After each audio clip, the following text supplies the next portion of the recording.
WBCB presents Pro Wrestling Weekly. Enough is enough, and it's time for a change! I can't believe I'm putting my voice to this. Call in with a question or comment at 215-949-3232 or 888-922-2149. Thank you for your irrelevant opinion. And now, here's your host of Pro Wrestling Weekly, Fearon. The first thing you need to do is to tell these people to shut up if you want to hear what I gotta say. I'm a broadcast journalist. I have a right to my opinion. Oh, son of a... I am the best on this microphone, in that ring, even at commentary. There's the sound of the bell, and we are set to go. Hello and welcome to Pro Wrestling Weekly here on 1490 WBCB and online at WBCB1490.com. I'm your host, Fearon Derry. Unfortunately, here via satellite. I'm currently down at the Wells Fargo Center for Wings Lacrosse. You remember old co-host Richie Bleiweiss, he talked a lot about that. Well, I'm a season ticket holder, and one of their games happened to fall right at 12 noon on a Saturday. So, because of that, you've got this pre-recorded, but still a litany of stuff to talk about, all kinds of news and notes. And let's get right into it. Mae Young passing away. WWE Hall of Famer Johnny Mae Young died this past Tuesday at the age of 90. Young had been under hospice care in her South Carolina home. Stephanie McMahon confirming the news on her Twitter.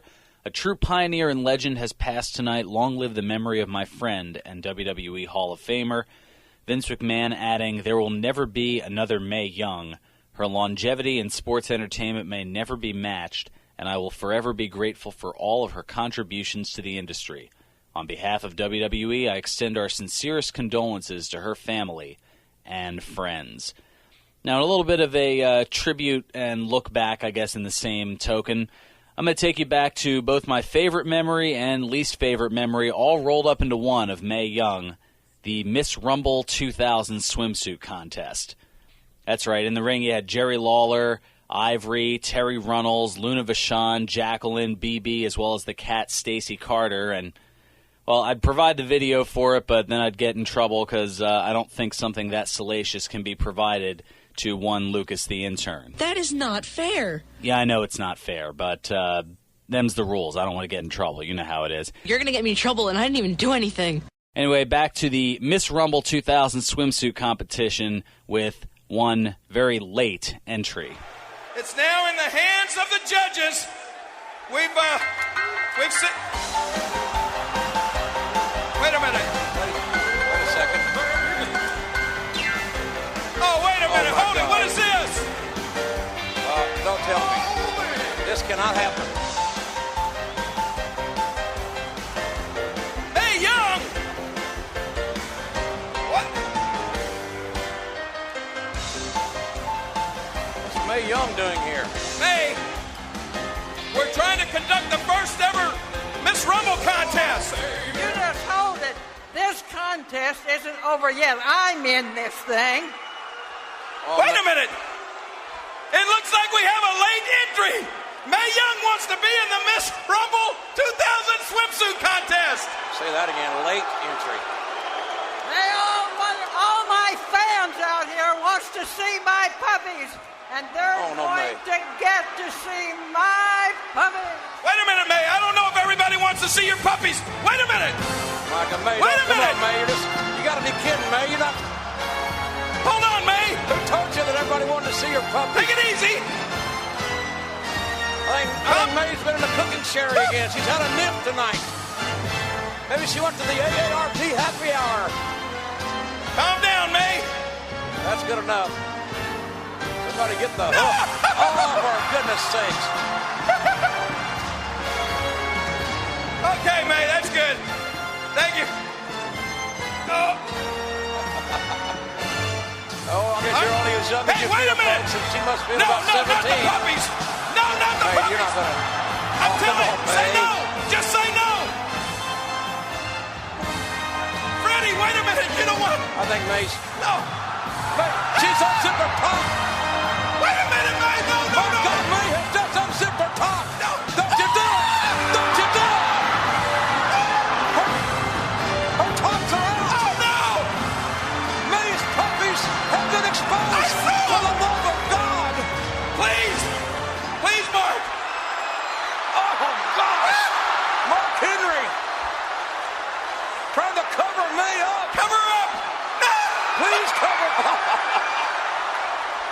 Cover it up! Put it on! Put it on! I have never seen anything like this, I promise you. Oh, my and God, I mean it it's coming. sincerely in my entire life. Judges! Judges! I'm going to have a bad dream tonight, I think. It's in your hands. Do we have... Please. Look at Freddie Blassie cheering Mae just Young kind on. of- Sergeant Slaughter has collected the judges' scorecards. We have a unanimous decision. The judges have ruled that the winner of the Miss Rumble 2000 swimsuit contest is Mae Young. Oh, man! Mae Young is... Oh, put him up! Put him up! Oh, Cover my up. God. I can't believe it. I can't believe this. I think we've seen it all, folks. I know I have.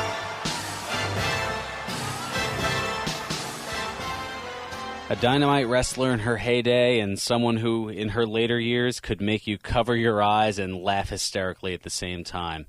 Thank you, Mae Young, and God bless. On a slightly lighter note, Ryback teases being released. Yeah, Ryback created some buzz from Twitter this past Saturday night as he posted a series of tweets that he ultimately deleted. He initially tweeted that he was just released, which made a lot of people think, why would he be let go from WWE? But then he followed up by posting, "Thank you for all the support. I'm a man of positivity. Thank God the officer released me with no ticket. He mistook my GPS for a phone." And then in some more weird, cryptic Rybackishness, he added, "Breaking news, Tensai did not sandbag me. I lied. I was released, though." Way to get people talking about you again, Ryback. We'll see where things go from there. Also, the first 2014 WWE Hall of Famer announced. That's right, the Ultimate Warrior. Something I never thought I would hear myself saying. The Ultimate Warrior is the first member of the WWE Hall of Fame class of 2014. It was announced during this past Monday's Raw. Vince McMahon on the Warrior. The Ultimate Warrior was the most intense, colorful, competitive, and outspoken superstar in sports entertainment history, and his contributions to WWE were extraordinary. We are thrilled to induct the Ultimate Warrior into the WWE Hall of Fame. This will be Warrior's first WWE appearance in 18 years since his last in-ring run with the company back in 1996. I don't know if it's necessarily a glaring omission, but it shows again Triple H reaching out, extending the olive branch to people whom, frankly, you never thought was going to get paired with Vince McMahon ever again. He did it last year with Bruno Sammartino. He also finally inducted Bob Backlund, which was a glaring omission. Now, the Warrior, he's certainly one of the more controversial entries. His contributions to the WWE during his time, although very brief, were significant. I mean, he was a World Wrestling Federation champion, Intercontinental champion on a couple of occasions.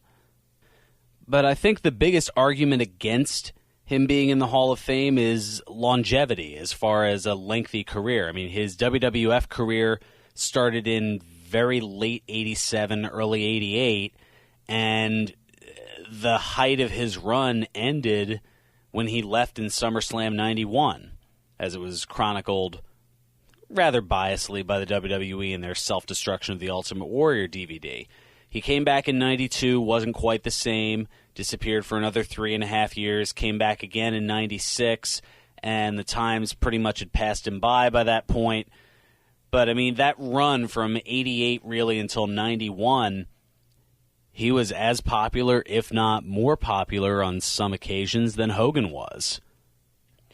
The other case that you could make against him going in, he didn't really have that many great matches because most of them were squashes, essentially. Just sprint to the ring, beat somebody up for 2 minutes, pin, shake the ropes a little bit, and then run to the back. There were really, I can only think of 5 matches off the top of my head that were superior quality for Warrior standards. I mean, you have his first Intercontinental title match with Rude at WrestleMania 5 in 1989, the rematch at SummerSlam of 89. Then really you have to go to WrestleMania 6 with his match against Hogan title for title. And then, of course, the cage match with Rick Rude, and that's really even a stretch, when he was WWF champion at SummerSlam 90 here at the Spectrum in Philly.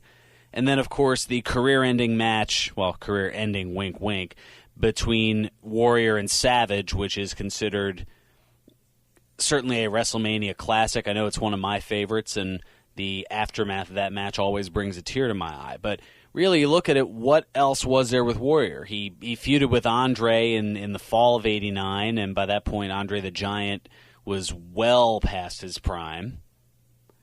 I don't know. It should be interesting. I'm looking forward to, if nothing else, the induction speech. Wonder if they'll show that on the WWE Network. I'm sure a lot of people will be tuned in for that. Also, some Stone Cold advice for an Eagles wide receiver. Stone Cold Steve Austin taking to Twitter to offer advice to Philadelphia Eagles star wide receiver Deshaun Jackson, who recently suffered a burglary in his home, losing over $200,000 in cash, $125,000 in jewelry, as well as a couple of handguns. Austin tweeting to Jackson, "Heard you lost some money to thieves. Direct message your info and I'll hook you up with a Fort Knox safe." And he added a picture of him standing in front of a Fort Knox safe that was as tall as he is. And Austin, not exactly a small man at 6'2". Actually, I believe he's taller than Deshaun Jackson's only, like 5'10", 5'11", something like that. You'd think here at the Eagles station that I'd know these things, but I don't know. There are enough people who talk Eagles here. I kind of give it a rest for that reason. Try not to delve into it too much. Something I will delve into, however, after Raw this past Monday, Daniel Bryan suffering a concussion. That's right, according to ProWrestling.net, Daniel Bryan suffered a concussion on Raw this past Monday during the main event. There is no timetable for his return, and his status for the Royal Rumble is still uncertain. So a huge bit of concern, especially given the fallout from Raw, which we'll get into a little bit later. But Daniel Bryan, thankfully, is no longer Daniel Wyatt. We'll leave it at that. But unfortunately, a concussion suffered by Daniel Bryan on Monday Night Raw. Now, speaking of concussions, somebody else who's currently convalescing from one, Dolph Ziggler. How's he spending his time recovering from that concussion? Well, he's not doing too bad. He was spotted at the Adult Video Awards. That's right. He's at the Hard Rock Hotel and Casino in Las Vegas for the AVN Awards, presented by trade magazine Adult Video News. It's essentially considered the Oscars of porn. That's right. Apparently there's been activities going on, well, as far as the awards ceremony. No, we're not going there.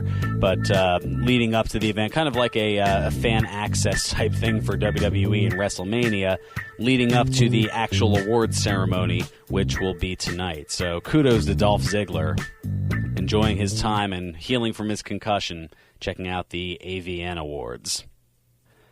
Where to go from here? Well, I guess it's a good thing that this show is being pre-recorded, because if Lucas was live in attendance, he'd probably get pulled off the show. I don't want to get yelled at after this. Oh, what a mess. All right, well, there's a lot more still to talk about. WWE stock, we've got an update on that.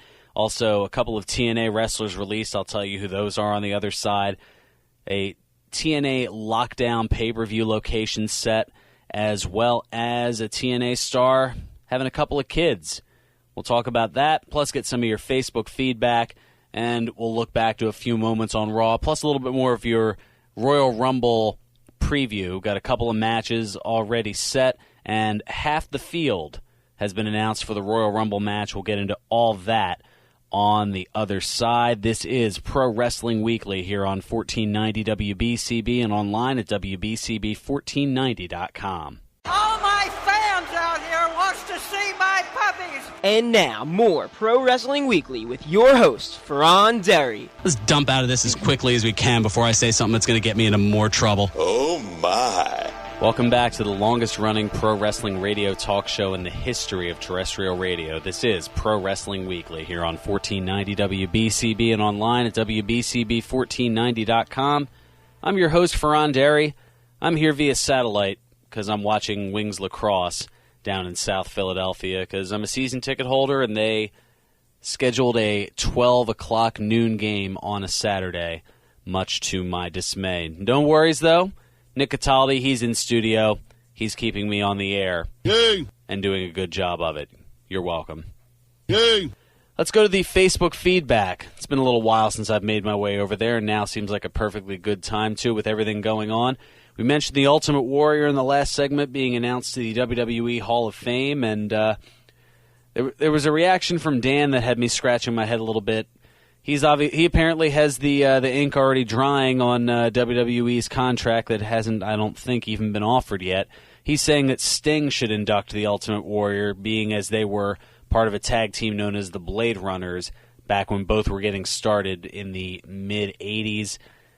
Highly unlikely, in the words of the late, great Gorilla Monsoon. That's the best way that I can look into it. And, well, Dan, of course, his post prior to this is what led to this whole Sting talk. He said, "I'm interested in the upcoming weeks to see if Sting will finally jump to WWE. I'm not saying anything about WrestleMania, but maybe soon after he can come and go, so next year he'll be able to be at WrestleMania. I hope that if he does that, people will care enough, but the problem is that it could be too late." It seems like every year, because Sting's contract with TNA expires in January, every year the talk is, oh, Sting's going to sign with WWE. Oh, he's going to come over. Oh, he's going to face The Undertaker.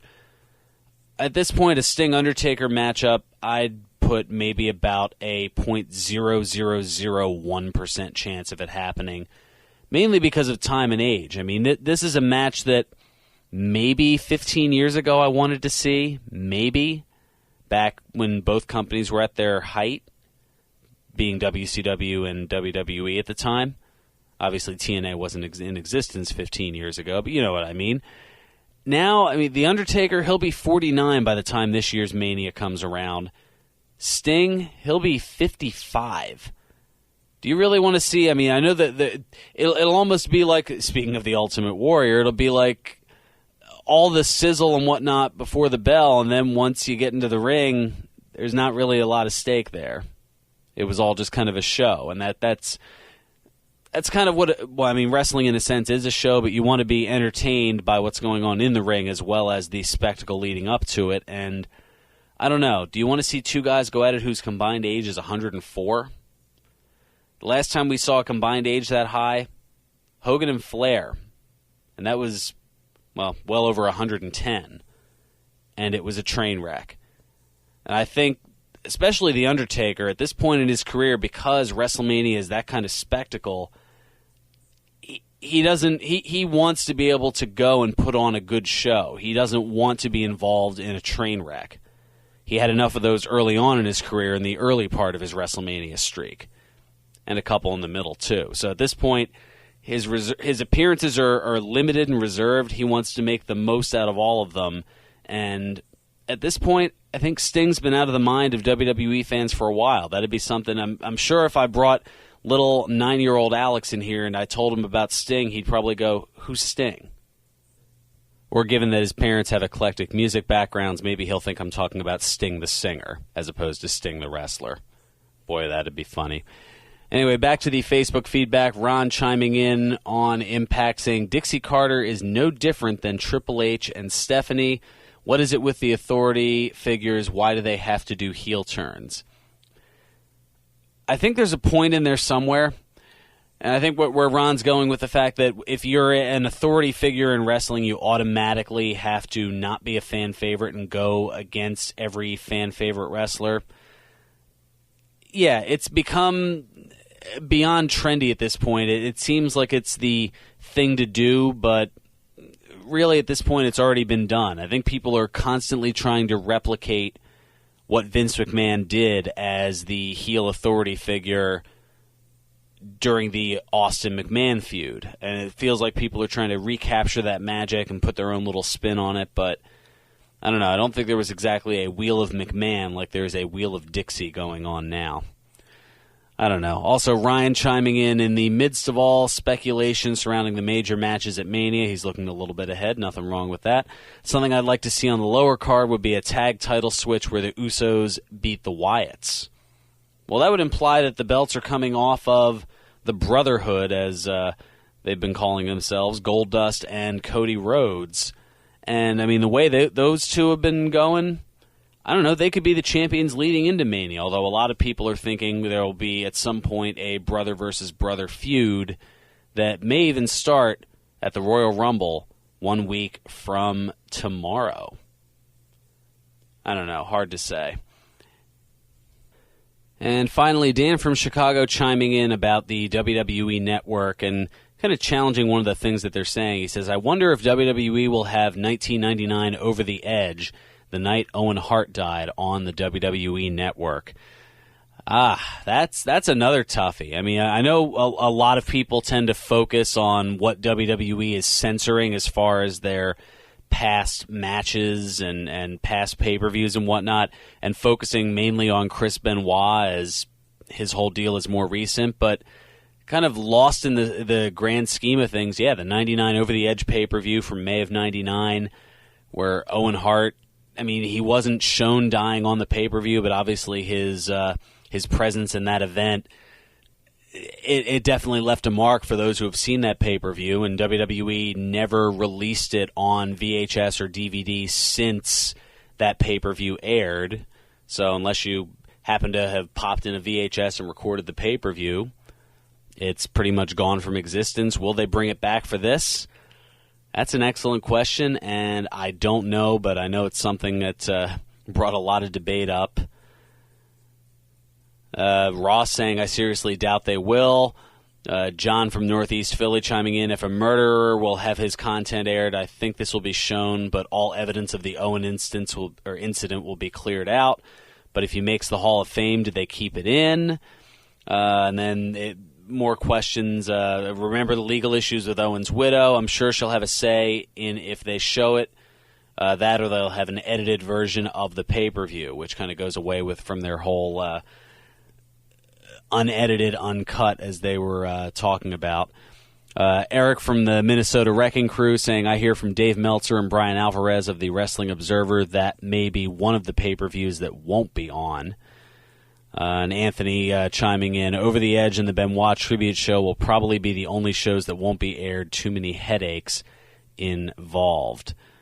And Dan, of course, immediately coming to anything censoring Benoit's defense, saying that Benoit will be allowed to be on the WWE Network, but, of course, this referencing the tribute show, the Monday Night Raw prior, pretty much the night after Benoit's passing. Yeah, that reported by Meltzer and Alvarez, the Benoit Raw tribute won't air either. So, for those who wanted to go back and check that, doesn't look like you'll be able to do so through the WWE Network. On to some TNA news. A couple of TNA wrestlers were released this week. According to Mike Johnson of PWInsider.com, TNA released Jay Bradley and Wes Briscoe from their contracts this past Monday. Doesn't look like there's going to be an Aces and Eights reunion coming anytime soon. If so, they're certainly not going to be a part of it. At least Wes Briscoe isn't. Also, the Lockdown pay-per-view location is set. I mentioned last week that TNA is looking to have 3 pay-per-views this year. Lockdown coming up in March, and of course Slammiversary in June, and Bound for Glory coming up in October. So they are still planning on running pay-per-views, the first of which will be held March 9th in Miami, Florida at the Bank United Center at the University of Miami. Tickets will go on sale this coming Friday, the 24th.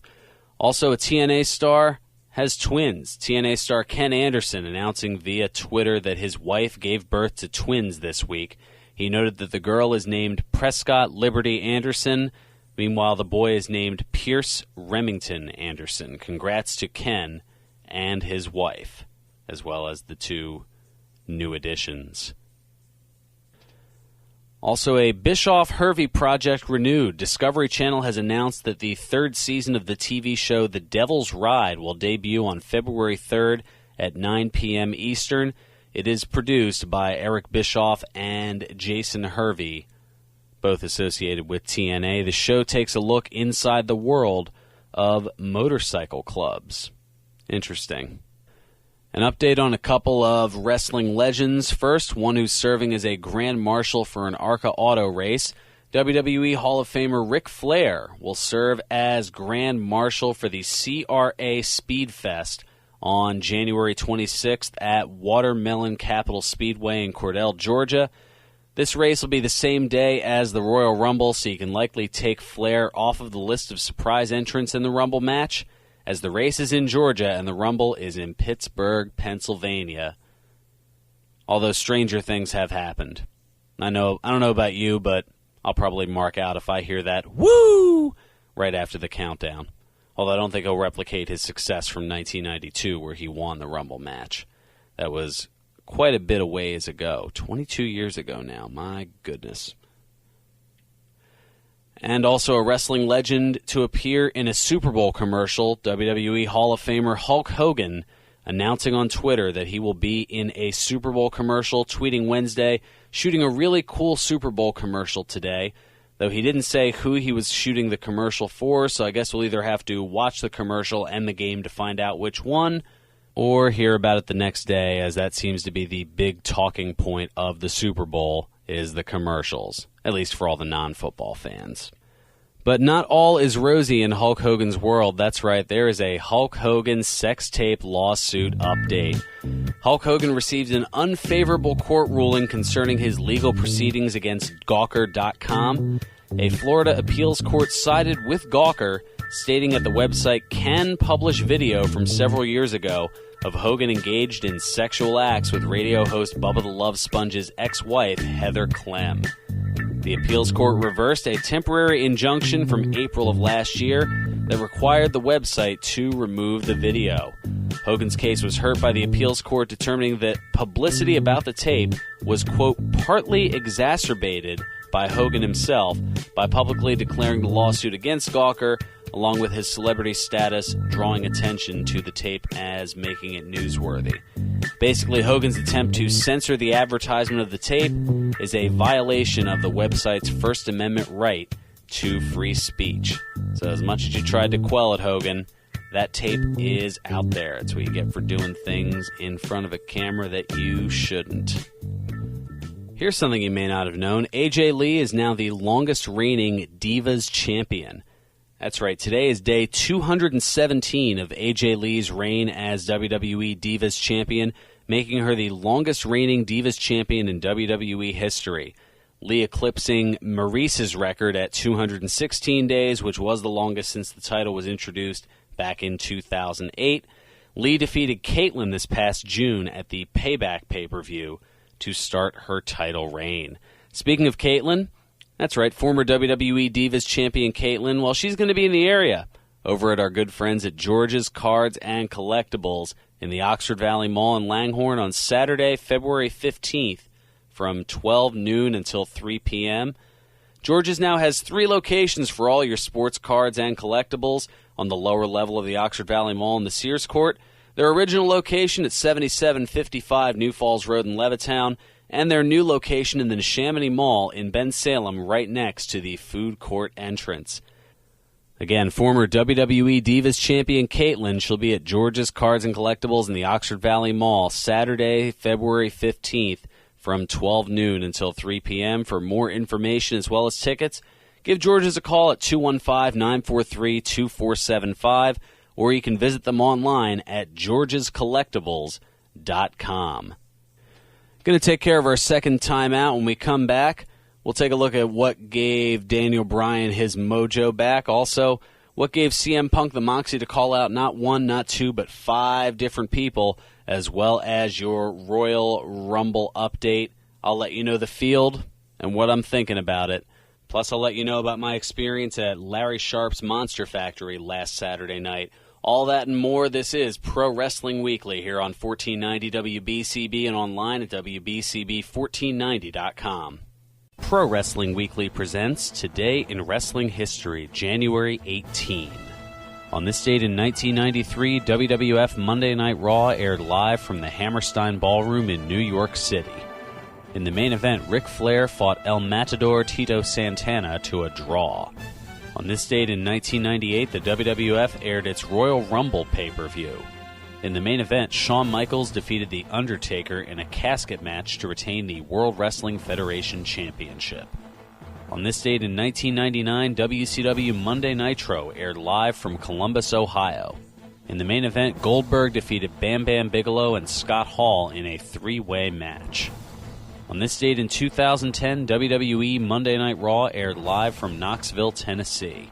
In the main event, Shawn Michaels, Triple H, and Hornswoggle defeated The Big Show, The Miz, and John Heater in a 6-man tag team match. This has been Today in Wrestling History, January 18. Welcome back to Pro Wrestling Weekly here on 1490 WBCB and online at WBCB1490.com. Fearon Derry here with you via recording. Unfortunately, a pre-scheduled engagement or double booking or whatever you want to call it forced me to pre-record this show, but we'll be back live in studio next week for a huge Royal Rumble preview. I'll give you the lineup coming up in just a moment, but first, something rather interesting courtesy of WWE stock. That's right, it hit a 13-year high yesterday, closing at $19.55 a share. At one point in the day, peaking at over $20 a share. The last time that happened back in February of 2001 during the Attitude Era. The stock has risen as of late with investors anticipating WWE Network and the upcoming TV deal renewals increasing WWE's business. So this was Vince's trump card to make sure he didn't eat crow following the horrible pay-per-view buy rates in the last 3 months of 2013. I figured that the stock would have dropped quicker than WWE's investment of Daniel Bryan as being part of the Wyatts. Which reminds me, yes, in case you missed Raw this past Monday, well, there was a tag team match between the Uso brothers and Daniel Bryan and Bray Wyatt, which ended in a disqualification when the other members of the Wyatt family interfered, so they booked a rematch later that night inside a steel cage. The Uso brothers ended up winning the cage match, and afterward, well, Bray Wyatt attempted to hit Sister Abigail once again on Daniel Bryan, only Bryan blocked it, and then eventually tore off the coveralls to reveal his usual ring gear in pretty much hitting of the reset button or just kind of dumping out of whatever they had planned for the Daniel Bryan joining the Wyatt story. But the crowd, they didn't bother worrying about logic because they were cheering right in tune with some of the loudest yeses and Daniel Bryan chants I've heard in quite a while. And Bryan climbing to the top of the cage at the end of the show to lead the crowd in yes chants. You know you're going to be seeing that video highlight definitely over the course of the next few months, maybe years to come. That could be one of those iconic moments, and we got to see it this past Monday night. Well, Friday on SmackDown, last night that is on SmackDown, Bray Wyatt, well, he had his response to Daniel Bryan leaving the family. As a child, I wanted nothing more in life than to be powerful like my father. I did my best to appease him. I tried to be just like him, but it was never good enough. He was never there for me. He was never there for me. Listen to these sheeple. Bleat, bleat, bleat, bleat. My father, instead of entrusting me with his kingdom, he betrayed me. He deceived me. He cast me out to walk amongst the sheep as one of them, as one of you. But I always knew that I was destined for greater things. So as I lay there deep down in that black hole, gasping for air, calling for help, she saved me. Abigail saved me.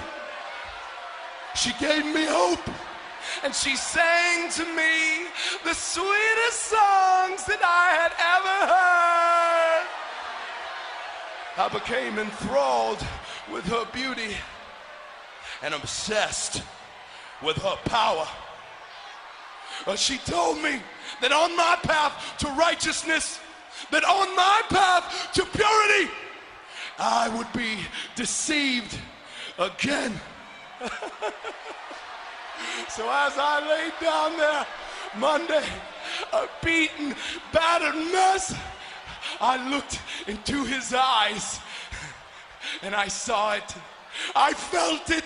I knew that this was my moment, that this what she was talking about, that I had to sacrifice myself so that I may be resurrected into the creature I was born to be.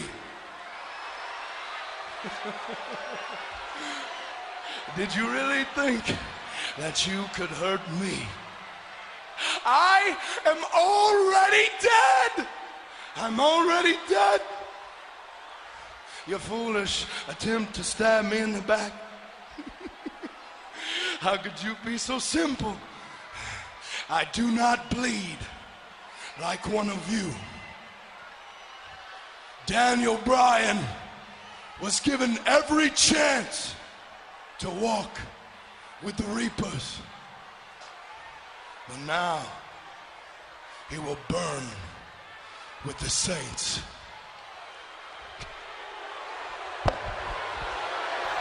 Now, I know that Bray Wyatt's cutting some crazy promos, to say the least. When he was talking about his father, trying to satisfy his father, it was hard not to picture IRS. I don't know. Was I the only one who... Maybe I was. I don't know. Trying to do what his dad did. I was going to say, did he pay his taxes? Is that how that all worked? I don't know. What kind of taxes do you have on that Florida gator swamp land that the Wyatt family seems to have? I'm thinking way too much into this. That's what sleep deprivation will do. Oh, goodness. Anyway, here's something that'll take my mind off of it. The Royal Rumble. Yes, because that's something I look forward to every year, and I know a lot of people do. Here's the lineup so far. You've got the World Heavyweight Championship or WWE World Heavyweight Championship or All World, All Everything. Yeah, the pair of belts that you'd never see again on television, but they bring out every week with Randy Orton. Anyway, he's defending those against John Cena, straight-up match, no gimmicks, no stipulations, no tables, no ladders, no chairs, just one-on-one for the title. And you've got the Big Show against Brock Lesnar. Battle of the big men, to say the least. I'm sure Kevin Dunn is enjoying that somewhere. And then the 30-man over-the-top rope Royal Rumble match where the winner will get a title shot at WrestleMania. So far, there are 16 announced entrants. You've got all three members of The Shield, Dean Ambrose, Roman Reigns, and Seth Rollins. You've got Wade Barrett in the mix. Rey Mysterio. You've got Fandango. Xavier Woods, the newcomer. Well, at least newcomer as far as that particular character, the former Consequences Creed from TNA. R-Truth is in it. Cody Rhodes and Goldust. Might there be some sibling rivalry? We'll find out. Big E Langston. You've got The Miz, Kofi Kingston, Alberto Del Rio, the returning Batista, who will make his way back to Raw this coming Monday, and CM Punk. Now, Punk, it's kind of interesting. He's had a bit of a rough week, to say the least.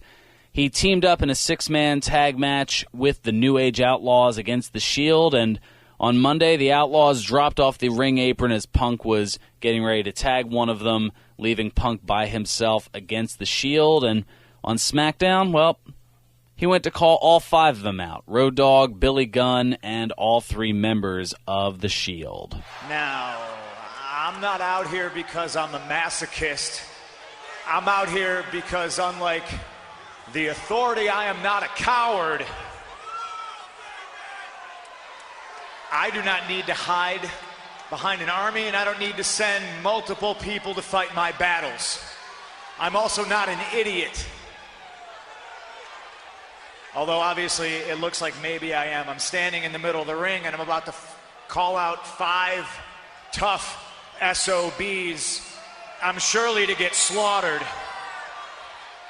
But I'd rather not wait around. I'd rather just get it over with, because I know if I call out The Shield, the Outlaws, the In-Laws, the Ultimate Warrior, the Dingo Warrior, the Road Warriors, doesn't matter who I call out or what I do, the Authority is always going to do everything within their power to shut me up, or at least try to. Because when I talk, I tell the truth.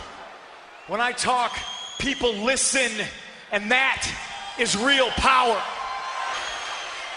Let's clear the air right now. When I say Authority, I specifically mean Triple H. somebody who lucked into his position of power and uses his position and his power to firmly press down his oppressive boot heel on any superstar he sees fit to feed his ego, to satisfy his personal agenda. Triple H is somebody who hides behind his wife. Triple H is somebody who hides behind the Shield.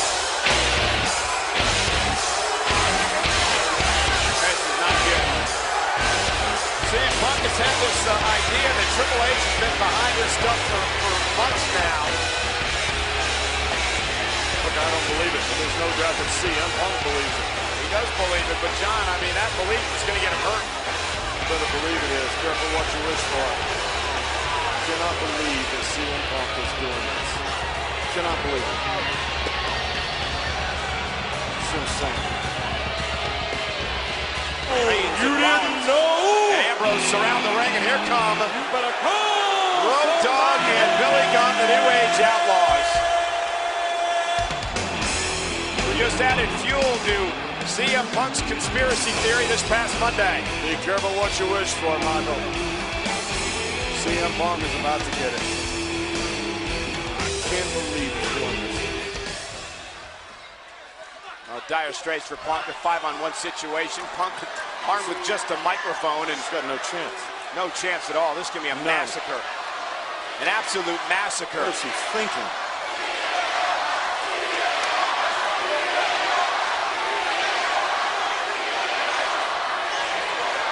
He may get one of them. He may get two.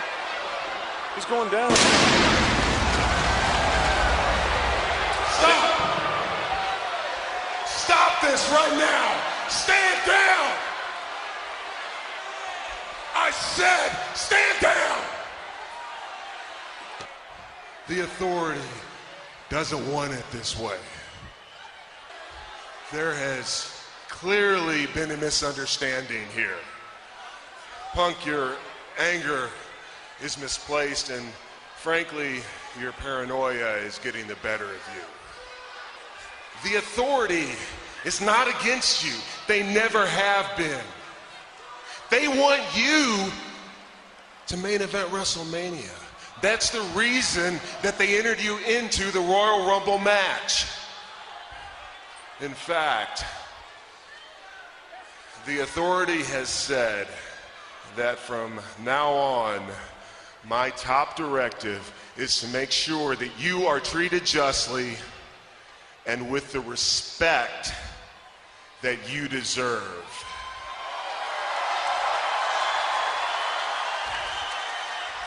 And that's exactly what's going to happen. You have my word as Director of Operations. Kane, I have your word. Well, that used to mean something, but now your word is nothing coming from a 7-foot-tall sellout suck-up.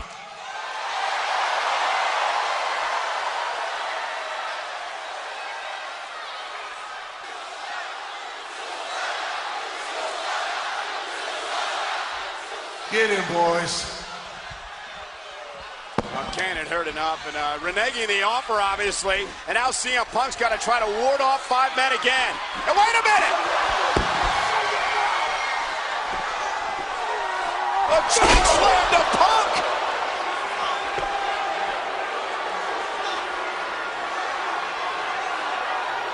So despite taking the choke slam from Kane and almost getting beat up by the Shield as well as the New Age Outlaws, CM Punk's still one of the odds-on favorites to win this year's Royal Rumble. It looks like pretty much a 2-horse race between Punk and Batista.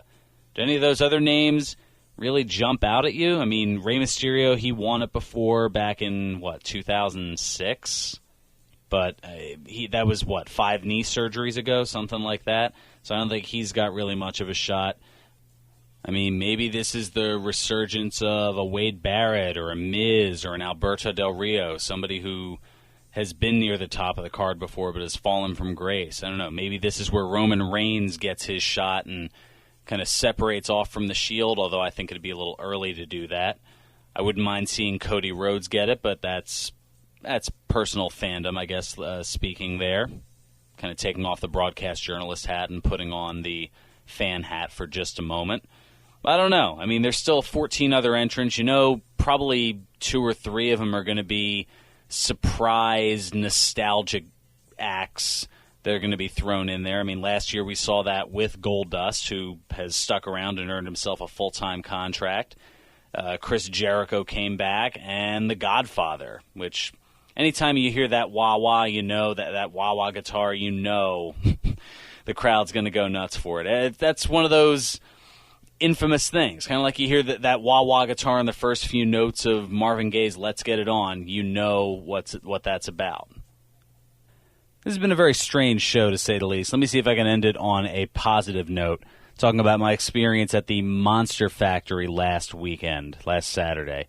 Well, it was a lot of fun checking out the show, as well as the history behind the Monster Factory over in Paulsboro, New Jersey, run by former professional wrestler Pretty Boy Larry Sharp, as well as Danny Cage, whom I've teamed up to interview with RC from Completely Damaged Radio, and hopefully I'll have Danny Cage on here soon, as well as a lot of the other stars from the Monster Factory. A lot of interesting people there, many of whom I've gotten to know quite a bit, including current Monster Factory champion Mark Cruz, who successfully defended his championship against former tag team partner Shufflin' Shaheem Ali when they were part of the tag team known as AC Rock, kind of like LMFAO's Party Rock Anthem. You know that one. And no, I'm not going to sing that. I've done enough singing for the holidays. Also, the tag team champions, the Legion of Anarchy, they defended against former WWE stars Colt Cabana and Cliff Compton. Remember Cliff Compton as Domino of Deuce and Domino from a few years ago. Anyway, lots of quality matches. The production's terrific, definitely worth checking out. And they've got another show next Saturday, January 25th. Mark Cruz defends against QT Marshall. Also scheduled to appear at the Monster Factory, former TNA superstar Jesse Sorensen. You know, the one who had that awful injury at the pay-per-view against Zema Ion last year and was out for quite a while. Yeah, you remember Jesse Sorensen. Well, he'll be there. Should be a good time. Next Saturday, January 25th at the Monster Factory, 541 Mantua Avenue in Paulsboro, New Jersey. 7 o'clock bell time, and the doors open at 6:30. Tickets are only $12. For more information, go to monsterfactory.org. Just about ready to wrap things up here. One last little bit of news courtesy of WWE. They announced a new movie deal early this morning. That's right. WWE Studios will be partnering with Relativity and Blumhouse Productions to promote Intrepid Pictures' Oculus horror film. The movie, which is scheduled for theatrical release the week after WrestleMania on April 11th, will be promoted using WWE's multi-platform reach. A statement from WWE Studios head Michael Luisi in a press release saying WWE Studios is thrilled to be getting into business for the first time with Relativity and partnering again with Blumhouse on the release of such a superbly crafted, heart-pounding thriller as Oculus. So be sure to look for that the week after WrestleMania. Something else to look for coming up in a little over a month, courtesy of Madman Moose Moretti, longtime friend of the show. ECPW and UWF, they've got their Fan Appreciation Night at the YMCA right here in Fairless Hills, 601 South Oxford Valley Road in Fairless Hills, Saturday, February 22nd. And in case there's a snow possibility, snow date of Saturday, March 1st, the following week. 7:45 bell time, $15 general admission. All kinds of folks advertised. Nunzio, Corey Castle, who we've had on the show before, Balls Mahoney, who we've had on the show before, Pitbull Gary Wolf set to be there, as is good longtime friend of the show, Nubius Black. Definitely looking forward to that. Again, that's Saturday, February 22nd, bell time 7:45, meet and greet an hour and change beforehand at 6:30. And a portion of the proceeds will benefit the YMCA Kids Fund. So great thing to come out for. For more information on the show, call 215-416-6335. That's going to just about wrap it up for me. Thanks to Nick Cataldi in the studio. Yay! And we'll be back live next week here on Pro Wrestling Weekly, here on 1490 WBCB and online at WBCB1490.com.